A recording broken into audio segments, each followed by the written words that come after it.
Seven, 6, 5, 4, 3, 2, 1. You'll never have the sacred stone.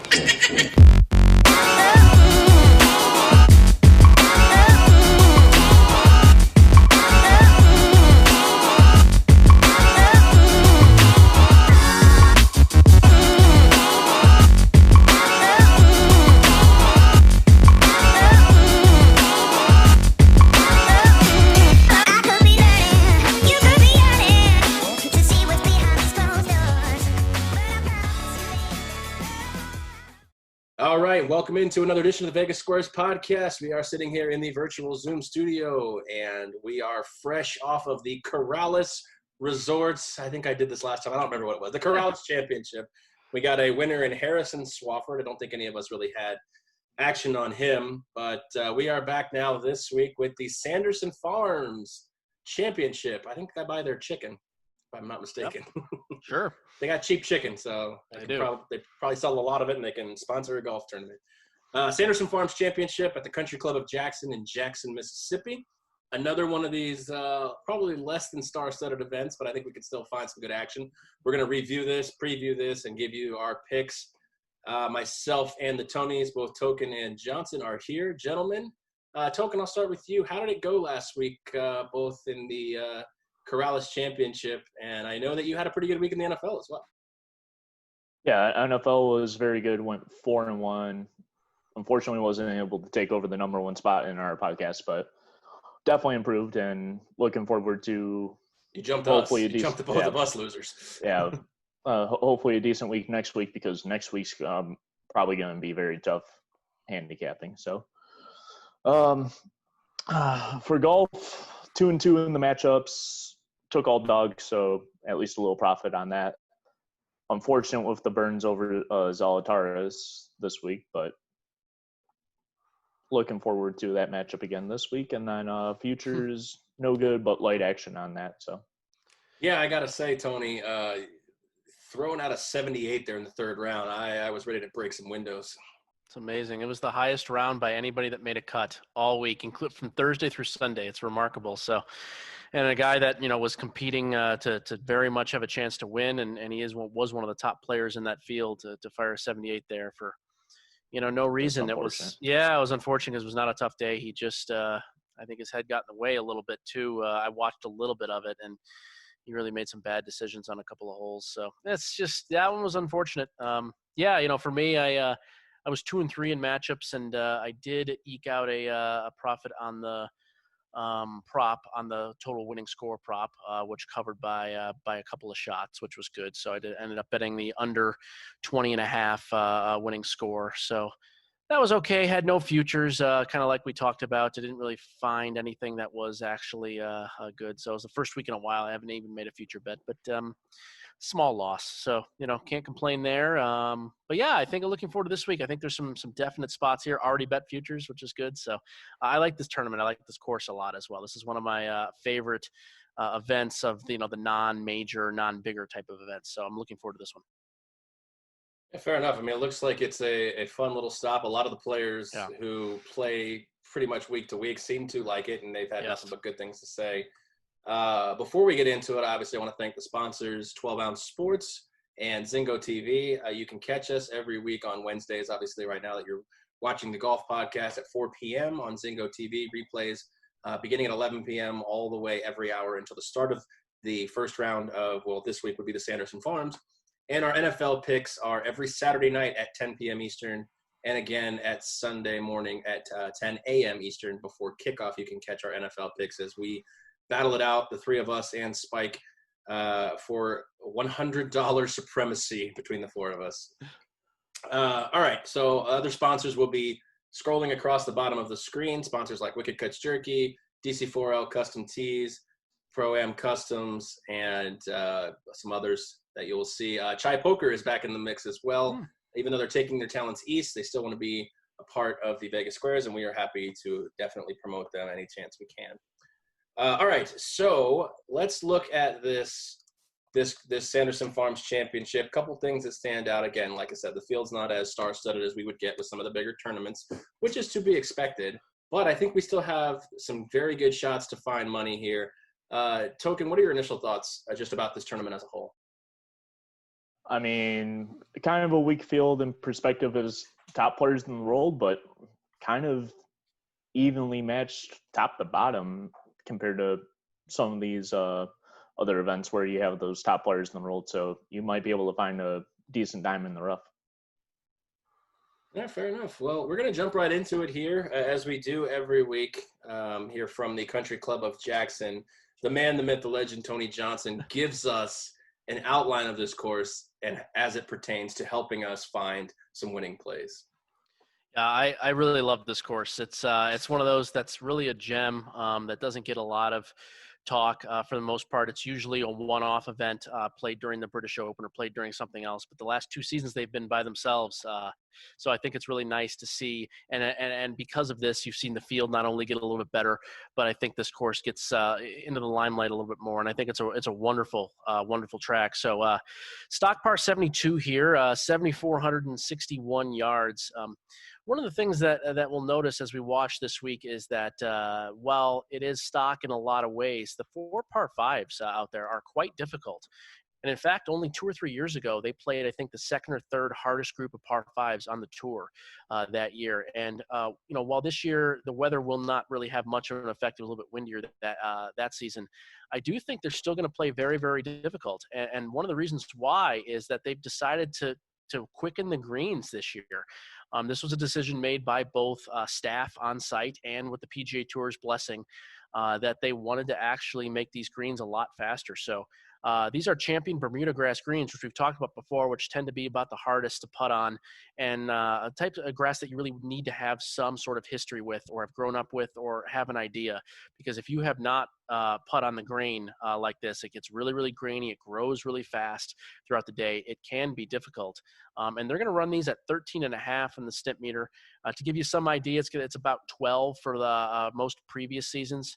So they're not sure they can get to 13.5 right away. Might take into Friday or Saturday, but by Sunday it will be 13.5, and that is about as fast as it gets for like the Players Championship, for the PGA Championship. Sometimes, for a lot of other like bigger time events, that they do not run greens this fast. So I'm kind of excited about that, actually. I think it's a nice little thing here, and it'll make the course not nearly as gettable, especially with the wind down this week. So really, really looking forward to that, and that is part of the handicap for sure, looking at guys that not only are good on Bermuda, but are okay with faster greens.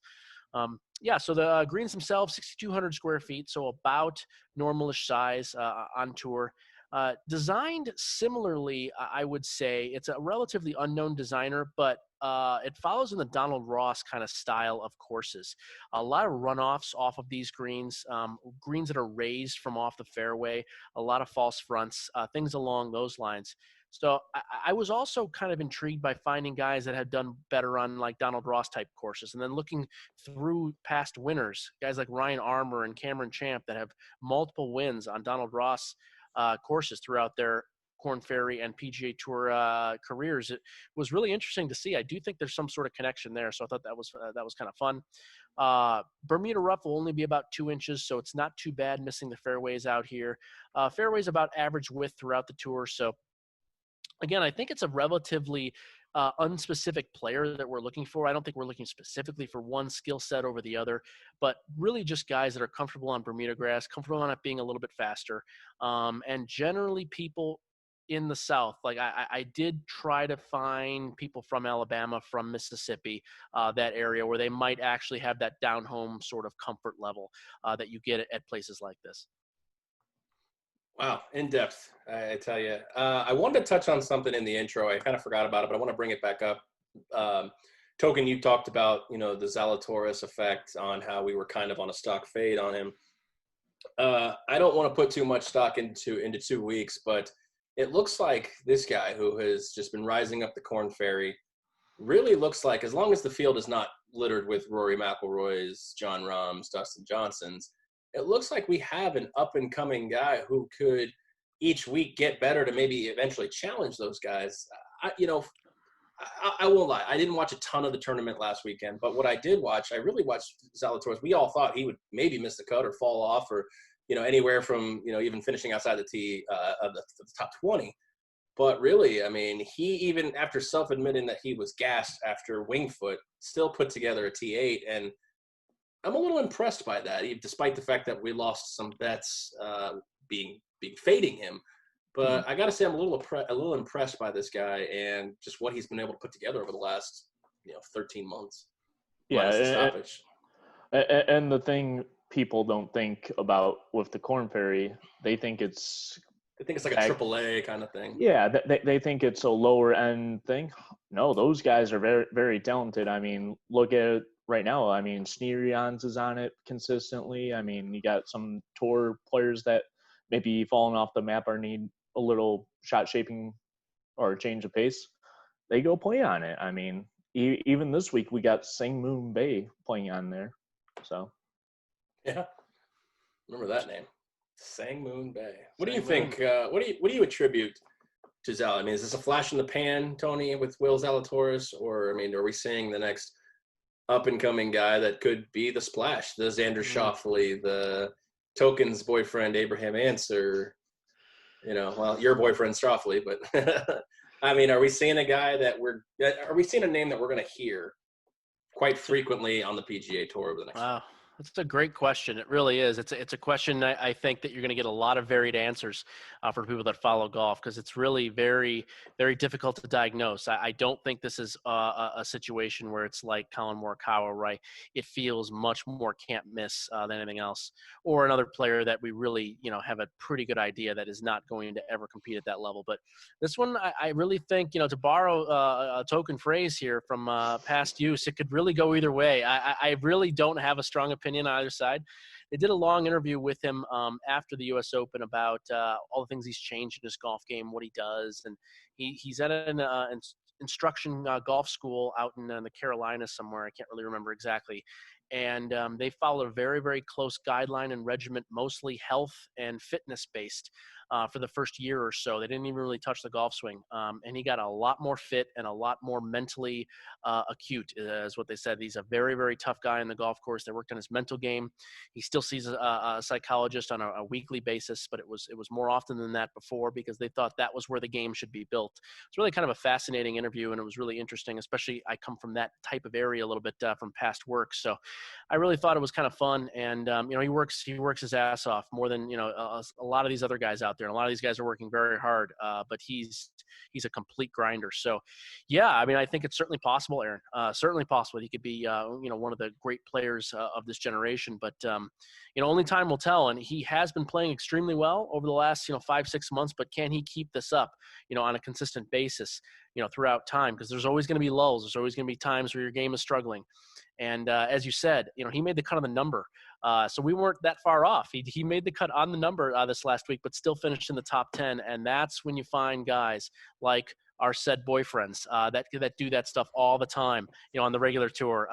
They make the cut barely, and they top 10 an event. And those are the real strong players. So I was also extremely impressed with that. What a final round to go from 50-something into the top 10. Yeah, those are great players. Those aren't flukes. I don't say, oh, well, that was just unlucky. No, those are high quality, good players. It's the guys that are, back and forth. The guys that you don't trust are the ones that fall off, in the fourth round. He's a guy that's striving forward. He did that a couple of times in the Corn Ferry Tour. I know Token knows that tour a little bit better than me, but he was moderately okay. 3, 4, 5 under after a couple of rounds. And then he would have a big weekend and almost win the tournament. He did that multiple times this year in the Corn Ferry Tour. So looking forward to seeing him.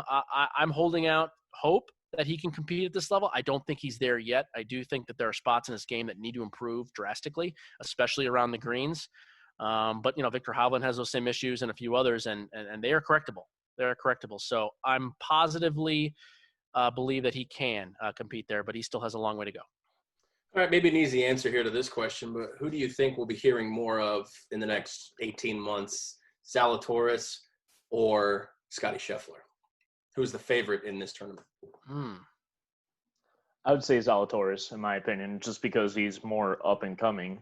You don't know what to expect out of Zalatoris, and maybe he can make that next step and improve on some stuff. And it even seemed like on Corn Ferry, he'd start off slow and then just gain momentum as the tournament went on. And I could see that approach kind of being taken. He comes out of nowhere. I mean, that's fair, but I mean, look at Scotty Scheffler. I mean, to the end of the 2019-2020 golf year, 3 top fives, 6 straight top 25s, and he won Rookie of the Year. So, I mean, you would think that both these guys, I mean, the future might be bright, but I would say Scotty Scheffler, Tony. Yeah, I mean, you're talking. One of the guys doesn't even have a PGA Tour card. You know, Zalatoris is not a member of the PGA Tour yet. He's closing in. Certainly, it might only take 3 or 4 more events at this pace. He still has a bunch of sponsor exemptions he can use up, so we'll be seeing a lot of him. But it's interesting you bring that up because how often do we hear about a guy, that isn't on the tour that's playing in these events and he gets any, play whatsoever? We heard about Will Gordon for a while when he was trying to get his card, but it just doesn't happen that often. So yeah, I would err on the side of Scotty Scheffler, with how great of a season that he had and how well he finished. And how he competed at majors. We haven't yet really seen that from Zalatoris deep in a major. Yes, he did have a top 10 in the U.S. Open, but he never really was there at the end, whereas certainly Scheffler had a chance to win in California. But yeah, I mean, I would say Scheffler if I had to guess here, just because the other guy doesn't have a card. And if Zalatoris ends up fading a little bit here over the next couple of events, it's going to take sponsors exemptions to get him in, and we're only going to see him in those one-off events. He's probably not going to be able to get exemptions into bigger events, and Scheffler's obviously we're going to see him everywhere else. So my opinion would be Scheffler, but wouldn't surprise me if Zalatoris gets his card within the next 3 or 4 months maybe, and he goes off to the races. So it's close. It's a great question. Possible, yeah. I mean, without giving away the futures bets, because obviously we're going to get into them, a stat I noticed that basically half the field, actually over half the field, or just under half the field, actually, if you do the math, have not won a PGA Tour event. Half the field in this have not won. So without giving away anything, if you had to lean, do you think somebody gets their first PGA Tour win here this week? Me personally, I think that very well could happen. I mean, there's not much difference between the top and the bottom in this event, and it's pretty much an open field event, and it's going to take a lot of discipline and knowing when to attack and knowing when to lay off this event. And it might not be somebody with that knowledge already. It might be somebody with slight information about it, but they haven't perfected it yet, and they apply it to this event and come out with a victory. It's tough. Yeah, I mean, I would say that there's certainly a very viable chance. There's so many great players that haven't won on tour, but they're still very, very fine players. They may actually be better than, quite a few players that are one-off winners, that just don't have that same consistency. But I think the best point that was made here by Token was that the bottom end of this field is really not actually all that weak, especially compared to the top part, where there's very few throw-ins this week, very few older players that are getting in, guys like Daniel Chopra and things like that. We're not seeing actually a lot of those players this week. So yeah, and there were a lot of late withdrawals. One of the guys I really liked, Bud Cauley, and he withdrew today, so it was unfortunate. But today we're recording Tuesday. But yeah, it was. I think there's something to be said about how a lot of these guys, the alternates, are actually young, up-and-coming players, and I would not be surprised about it. I'd say it's about a 50-50 coin flip on whether it's a new winner or not. All right, Fair, let's get into some of these featured groups here before we start making some picks. I want to touch on these just ever so briefly, but I want to make sure that people know. We got Sergio in the field. His featured group, actually, if you do nothing the first 2 rounds, and you're looking for somebody to watch, I think both of these 2 featured groups are basically going to flip-flop each other. And I think this might be a good Thursday, Friday for you. So we'll start with the first group, starting in the afternoon in round 1, in the morning in round 2, and that's Sergio Garcia, Adam Long, and Henrik Stenson. I think we're definitely going to have some color here as far as personalities. Sergio's making his tournament debut here after missing the FedEx Cup playoffs, which I found out he's only done twice in the FedEx era, which is pretty consistent. For a lot of shit we talk about Sergio, and sometimes he does blow up and have some issues that you don't see, and he's consistent. He's a consistently well-maintained player, I guess you could say. Adam Long had a tough Sunday at Corrales last week, 54-hole leader. You hate to see it. We were unfortunately on the wrong side, I guess, with him. We were fading him. He had a really good 3 rounds, but still that 4th round wasn't enough to get the win home. And then you have Henrik Stenson, who is in this field. Obviously, if you've watched golf for a long time, you know that name. So to me, what do you guys think of this field here? To me, this seems like a field. This seems like a group right here of this caliber that's got some history, got some pedigree, got a young up and comer who, if you were watching golf last week, you know his name. But I feel like this is the fun group to watch, not the group really to expect big things from. I'm into this group. I mean, you got Sergio that's very, very good with his wedges. You got a little personality with him. You got decent expectations what to expect out of him and his mental game. And then you got Adam Long, like you said, up and coming youngster and very well performance, just couldn't get the job done last week. And maybe he might be able to redeem himself, maybe not. And Henrik Stenson, I mean, he hasn't been relevant for a while, but maybe he could be a dark horse this week. Yeah, who would have thought that out of those three players, Adam Long has the lowest odds from the three of them on the board by a clear amount too. So nobody would have thought that maybe last year if this was going to be one of the featured groups. But kudos to Adam Long for having a really nice last couple of seasons, really both seasons when you think about it.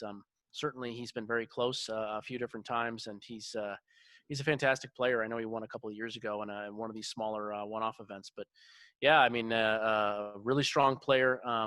He was a really highlighted, I think won 3 or 4 times his senior year at Duke.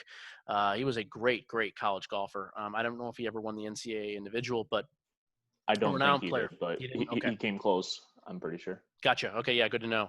But yeah, I mean, it took him a little while on tour to kind of find his stride, but he certainly has, and it's always kind of nice to see a guy sponsored by the Major League Baseball too, wearing all the sports hats and things like that too. That's always fun. But yeah, the other two, as you said, Aaron, we have major winners. The other two, so it's always great to see a couple of major winners and a quality younger player surrounding them. I'm just not sure about Sergio here. He has that comfortability level. It seems, he's now has his second child. I know he just built out his own house there in Texas with his family, and he just doesn't seem to have that drive and that desire and motivation, especially some of the things I've heard from him in some of the press conferences, that I'm just not sure it's there for him. Not to say, as you said, he can't be consistently making cuts and still be a strong player, because he is. Just not sure that he's got that winning kind of mentality here. And Henrik Stenson, we really don't know much about. He took so much time off from the virus time and then didn't come back right away. So we just don't know what we're getting with Henrik Stenson. So I also agree. I'm looking forward to seeing this group and seeing if Henrik is going to start to play back to his normal capabilities of really high level golf. Yeah, I mean, that's fair. Like I said, I feel like this is the group more for the entertainment value than the group we'll talk about that's kind of pacing them. I mean, again, they go off on round 1 at 1:06 and round 2 at 8:11, and then the second group that we're going to talk about goes off round 1 at 8 a.m., and then the second round is at about 1 o'clock. So, like I said, I think if you're watching, your PGA Tour, I think these are the two groups. So let's move on to that second group, because I think this is a much more interesting group to me. Again, the aforementioned Scotty Scheffler, Sungjae Im, and Keegan Bradley. Now, obviously, all eyes pretty much, if you're watching this group, are going to be more so on Scheffler and Im. Keegan Bradley, I feel like he was a name that just keeps popping in there as the what ifs, the full of potentials. But it's just, I mean, other than the first year, it's never really materialized for him, and he's just never been a threat. I don't want to disrespect him, because I think this, even still as a whole, is a good featured group. So I think of the two, this one's the one that interests me more. But I think, like I said, these two groups combined together are going to make for interesting Thursday, Friday play if you're able to sit and watch. So this second group, Scheffler, Im, and Bradley, Token, your thoughts? I really like it. I mean, I'm a big fan of Sungjae Im, and I like his play. I like his aggressiveness. It'll be definitely fun to watch him as well as the other two paired with him. I mean, I'm a big fan of him, and I like his aggression, like his style, like his drive. And I think if he gets those bits and pieces together, he might make a little run in like these heavier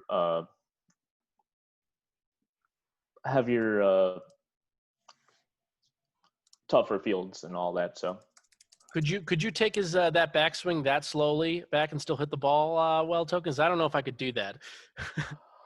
I feel like if I take it back that slow, I'd be better than taking it back very fast. So okay, fair enough. No, yeah. I was always curious about that because it's just amazing how slow he can, but still have control and still get his body in the right spot. Yeah, Remarkable stuff. Yeah. There you go. Yeah, no, I'm with you. I mean, Sanjay's a fun guy to watch, and he basically plays every week.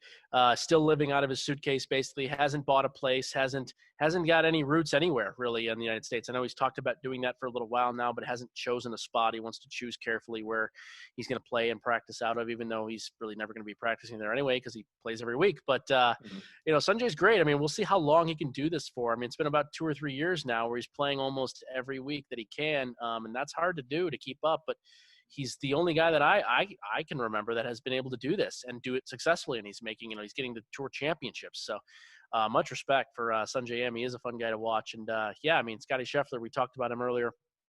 What a great talent. Finally really starting to put his game together. And really looking forward to that. And Keegan is just a guy that he cannot get his short game together.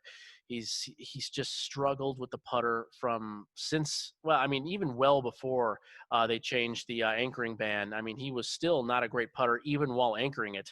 And since then, he's been really a joke. In his own words, I believe he used that terminology. Not only earlier this year, sub 150 on tour in putting and total putting the last 3 seasons. It's just not going to get it done. As good of a driver of the golf ball as he is, and really a good long iron player, it's just not good enough. So, I mean, there's a long way to go for Keegan Bradley. I'm with you, Aaron. I think there's a lot of talent there and a lot of game. And again, I don't know a whole lot about him, maybe besides that, but it's just not there. And if you're going to have, be that poor around the greens and on the green, you're never going to really compete, for wins unless you can just get this random one-off week where it all sort of comes together. But there's just no consistency there.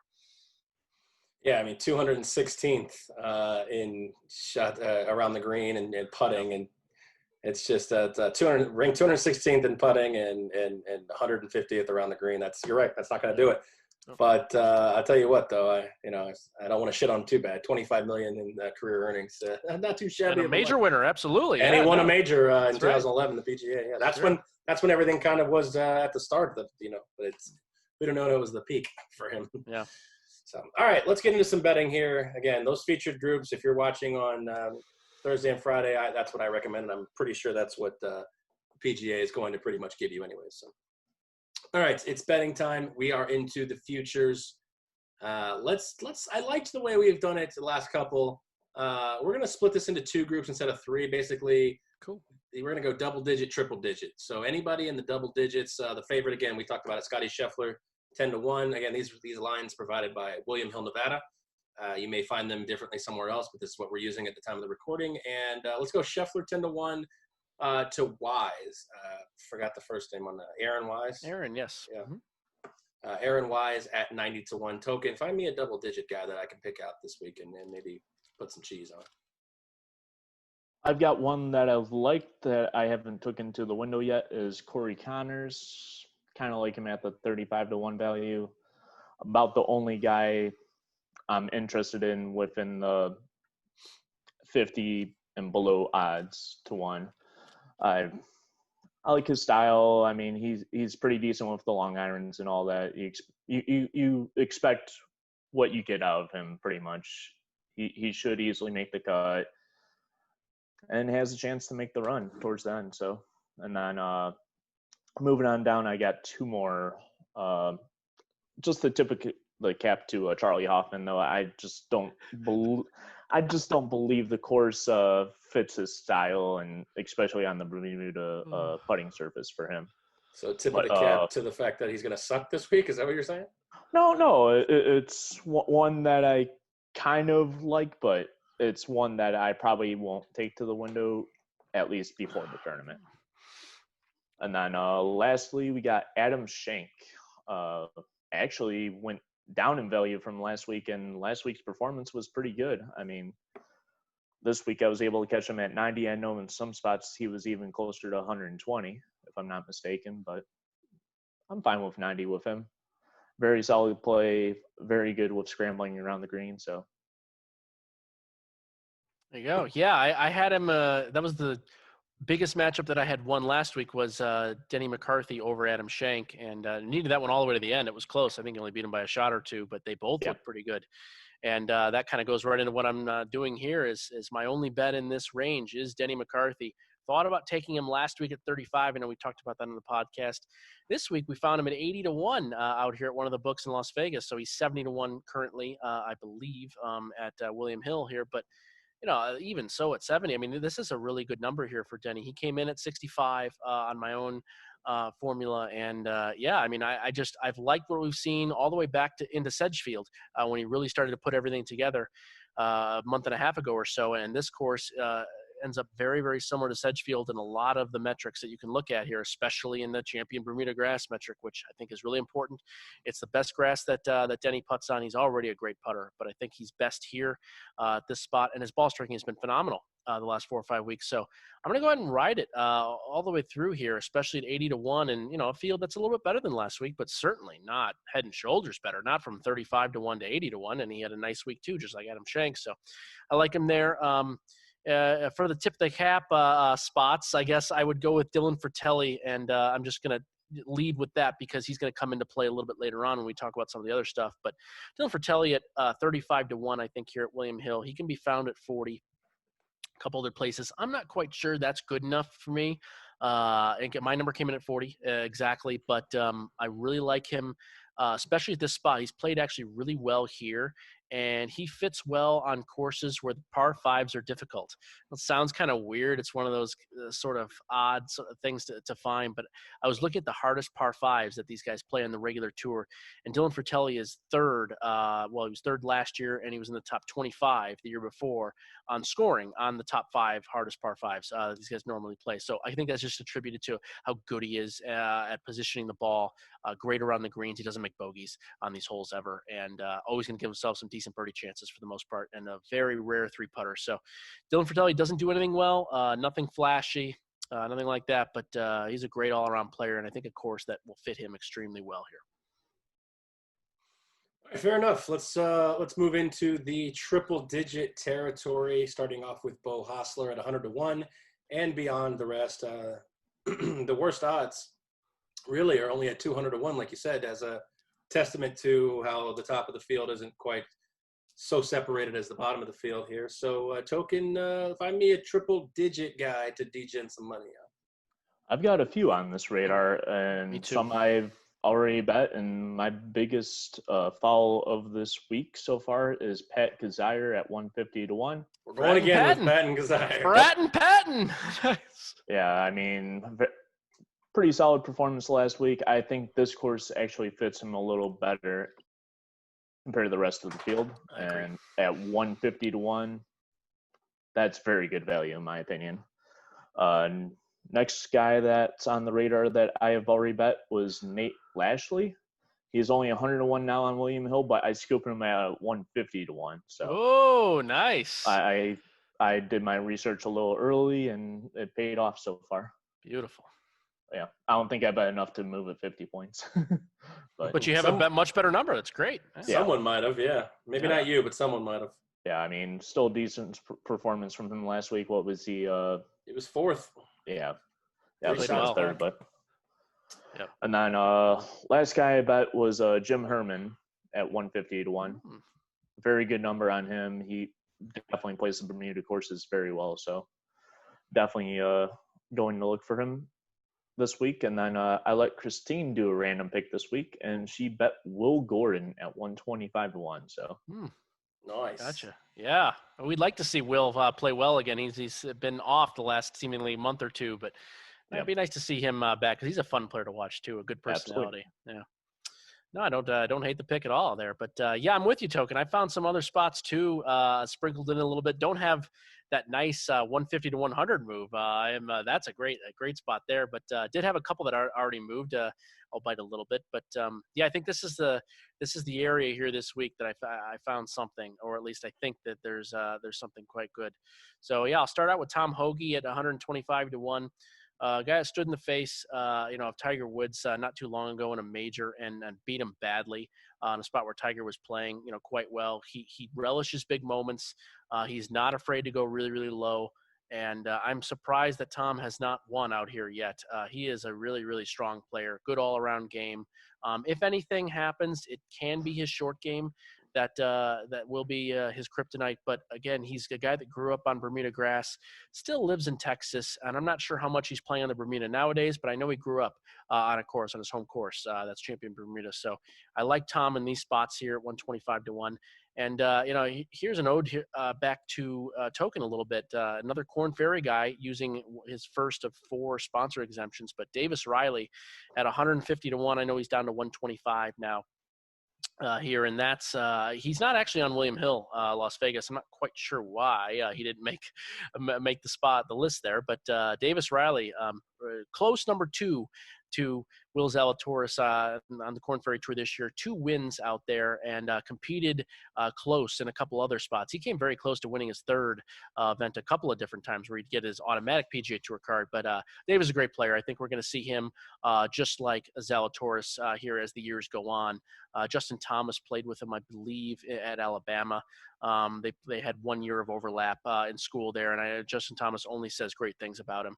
He is from Alabama as well, so he grew up in this general area, knows this course actually pretty well, played here already 2 or 3 different times, and really, really like Davis Riley here in this spot. Finished tied for 39th last year. He did get a sponsor exemption last year as well. I'll throw out a couple other names. I'm just going to be pretty quick here because they are just, I think numbers are good, and that's really the only thing. Wesley Bryan at 225-1, another Huron Southerner that eats up this grass, and great short game, which I think will help this week. Austin Cook 250-1, also his growing up course and home club in Arkansas on Champion Bermuda. So 250-1 on Austin Cook, guy that puts it together, and you never really know with Austin, but when he does, he is a birdie machine. 300-1 here. Scott Brown, liked him a lot last week too. Never really got it together on the weekend. His numbers were great actually on Thursday and Friday. Just didn't make putts, just didn't make enough putts to get himself into contention. And then as the weekend went on, he wasn't close enough and just kind of faded a little bit into obscurity. But Scott Brown, a guy I like a lot when he's starting to play well, really, really streaky player. Very, very similar to this next guy who I've also bet, and he's moved way down to 300. I got him at 400 as Aaron Baddeley. Pure on streaky guy, really, really good in these one-off events. I know it's not technically a one-off event this week, but it certainly plays like it and, has that feel to it. He's done really, really well here in the past. He won this tournament when it was played at RTJ in Alabama, which is a different type of course, but similar environment. Robert Trent Jones trail courses out there, which is a beautiful area, by the way. On a side note, I think 4 or 5 courses in that spot. But Aaron Baddeley from a really, really pure on long shot. You really want to light it on fire? Aaron Baddeley, 400-1. So since William Hill doesn't have those numbers, where are you finding those? Yeah, so the last 3 or 4 I found at a mixture of places: South Point, Westgate, and I'm not sure, MGM, I believe. One of them was an MGM. I want to say Scott Brown was MGM. So, yeah, it's just one of those things, Aaron, that it's unfortunate that William Hill doesn't give you the full-on field that you can bet. So in spots like this, especially tournaments where I think there's a lot of value here towards the end, and Token hit on it also earlier, like we said, that, a lot of these lower-end players I think are not actually that far off, from some of the top ranked players here. So that's really where I wanted to go. And I've spread out the money a little bit more than I usually do at different books to give a little bit more options as I was really starting to bet golf a little bit more seriously after the the break that we had. So that's kind of where I'm at. It's just looking at all the different books and trying to find, as we know, shopping lines. It's kind of what you have to do, especially in these spots. Agreed. Yeah, I mean, I'd much rather have Aaron Baddeley at 400-1 than 22-1 as the field. So absolutely. So yep. That's fair. All right, let's get into the bread and butter here, the good stuff. That's matchups and props. I know you both have a few here.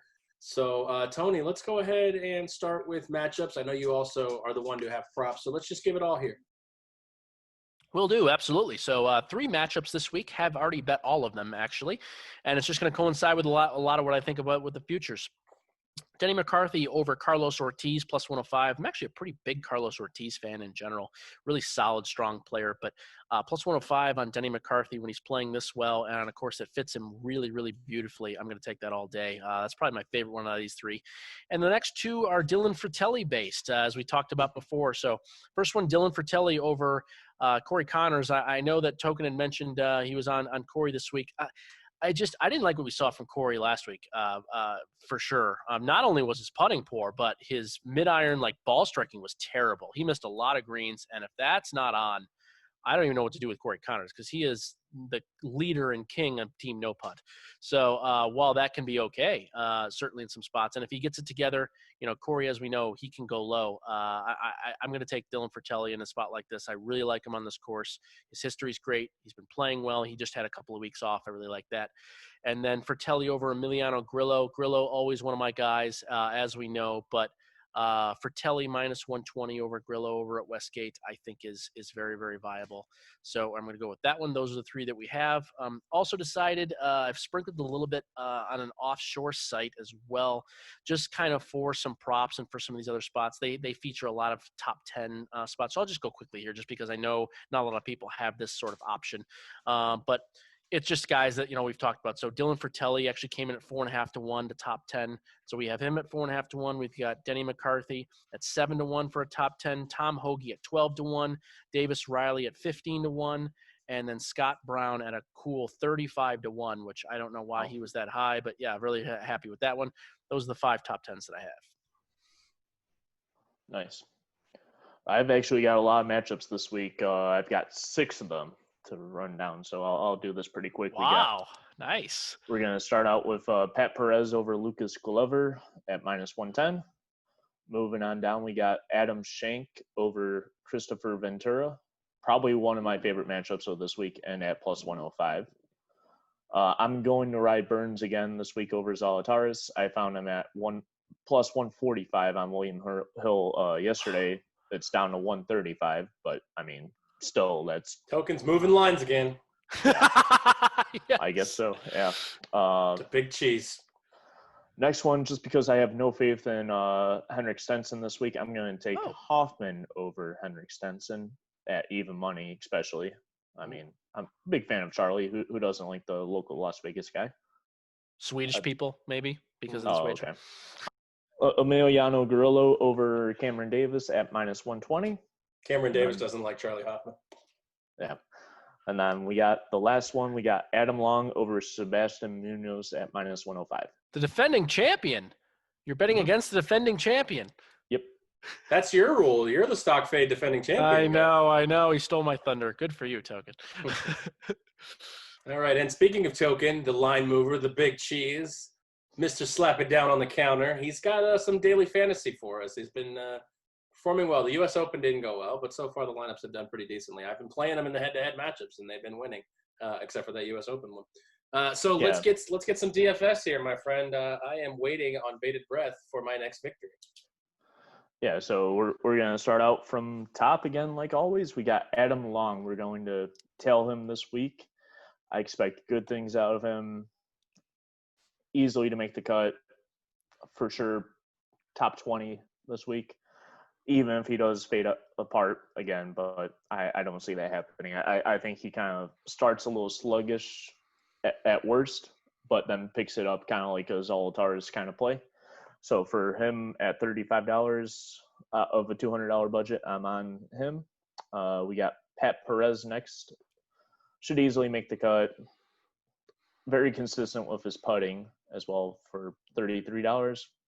Can't beat that, especially what was around the area for value around that. Next we have Charlie Hoffman again for 31. Plays very consistent, very reasonable with scrambling and all that. And then these last two I really like, especially for their value. Basement dwellers. We got the basement dwellers, but they might be the penthouse players. Oh yes, the penthouse. So first we got the more expensive of the two. We got Nate Lashley for 28. That's good. And then the next one we got Pat Kazire for only 20. Brad and Patton. You're gonna live and die with Frat and Patton. I don't know. He's gonna make a cut eventually for you here. Yeah. He is, yes. I mean, last week 6 out of 6 golfers made the cut. I'm expecting the same this week, and 2 top 2 finishes and 3 top 20. So that'd be pretty solid. Proclamation. Yeah, let's make sure we have futures on that. If that would be $1 million DraftKings winner right there. I think 100%. Wouldn't it? Yeah, for sure. You get the first, the second, and 3 top 10s. That's got to be a good, yeah. Oh, I said 3 top 20s.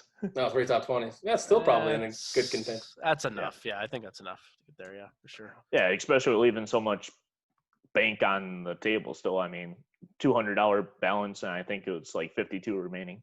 Yeah, and if Frat and Patton's one of those guys that gets first or second, I don't think many people are going to be on him. So that's where you win. 0.5%. Yeah, for sure. If that. All right, so as we do, the last bets of the night is from any other tours, champions, LPGA, European. I know, Tony, you said you do not have anything on these. Haven't studied it yet, yep. Token, you said you have a pick here, so why don't you enlighten us? Yeah, so we're going to go back to the Corn Fair. We got somebody that I mentioned earlier in the podcast. We're going to be tailing Sing Moon Bay this week at 100 to 1 on the Corn Ferry. Nice. It's about the only name I saw on the list this week for value, and I'm going to ride it, and hopefully he has a strong performance and does well. I mean, a lot of people might remember that name from him parring out from like 240, 50 yards. It was amazing, yeah. Yeah. And then next we got some LPGA action. We got Anne Van Dam. Your girl, yes. At 125 to 1, so. I love it. That's great. All right, so to wrap it up, again, Sanderson Farms Championship. Please make sure to tune in. Hopefully you tail our bets and we make some money. And hopefully if you do fade our bets, then we still make some money as well. So, because I'm feeling a good week out of this, gentlemen. I'm feeling strong about this one. I agree. I don't know about the Sang Moon Bay, but we'll see. A couple bucks on Sang Moon Bay, we might be able to get us a nice steak dinner for us and our ladies. So. All right, let's going to wrap it up here for us for the Sanderson Farms Championship here with the Vegas Squares. We want to thank all the sponsors, obviously 12 Ounce Sports and Zingo TV, where we air on Zingo every Wednesday at 4 p.m. You can catch these golf podcasts 4 p.m. Eastern. Replays every hour beginning at 11 p.m. till the start of the first round on Thursday morning. We love that in case you're up and want something to do, we're on every hour to give you some golf talk. That's when I rewatch our podcast is then. I do like those times. I'm not going to lie to you. I don't know if that makes me weird, but yes. I think of the three of us, you're probably the only one up then. So, I mean, at least we got one viewer, so I can't hate Absolutely. on it. And Saturday nights at 10 p.m. Eastern and Sunday mornings at 10 a.m. Eastern is our NFL picks. Join us, tail us, fade us as we try to win money off of each other. Right now, I think after, we picked 5 games. After 15 total picks, I think the winner's currently in the lead with 7? 8. 8, I think 8 and 7. Yeah. Spike has 8. Spike has 8, so which means for the rest of the week we're never going to hear it down. Somehow all of a sudden he's the clairvoyant prognosticator because he's 8 and 7. I mean, that's right. He's the guru that we screwed up on not having until he goes 1 and 4 this week, and then we all have good weeks and he gets curmudgeon-y again back in his place. The basement. So catch us Saturday nights and Sunday mornings, 10 p.m. Eastern and 10 a.m. Eastern, respectively. Get those picks. Do with them what you will. Hopefully you make money tailing us, and we make money if you fade us. So, again, also want to thank Fanatics.com, Vice Golf, Wicked Cuts Jerky, DC4L Custom Tees, and Pro-Am Customs, and ChaiPoker.com. We appreciate you guys listening, watching. Follow us on Twitter at Vegas Squares. If we have any other picks throughout the week, matchup bets in round, we will get those out to you on our Twitter handle at Vegas Squares. And so for Token Tony and for Tony Johnson, we appreciate you watching, and we will catch you on the next one. Good luck on your bets.